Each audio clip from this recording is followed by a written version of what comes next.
Good evening. This is your Doctor of Liberty, John Hilston, coming at you from James A. Garfield's birthplace. This is a replica of the cabin in which he was born. It now sits along a fairly busy road here, located in Moreland Hills, formerly called Orange, Ohio, east of Cleveland.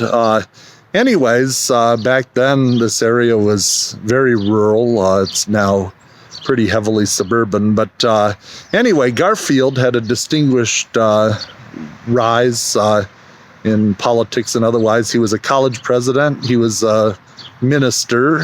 He served honorably, especially at the Battle of Chickamauga in Georgia in the Civil War. He was a state senator.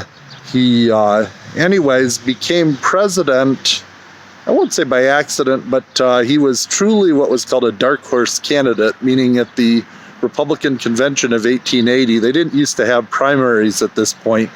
The candidates were decided pretty much by the delegates of the parties. So in a way, it's kind of more democratic now than it was then. Small d, we're not talking about parties. But anyway, he happened to be a Republican, but the party had deadlocked on several candidates, and then Garfield arises in later balloting and becomes president. And he's not as well known as some of our other presidents. He showed great promise, but unfortunately, after serving as president from March of 1881, he was shot.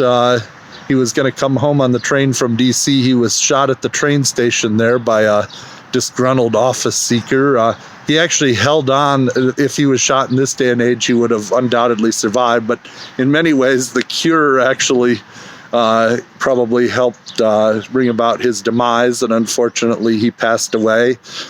Chester Arthur took over as vice president, and now he's somewhat of a footnote in history. But anyway, he's buried in Cleveland's Lakeview Cemetery. But anyway, Garfield did show promise on a number of fronts, but unfortunately left us too soon. He was actually only 49. This is your Doctor of Liberty. I'm out.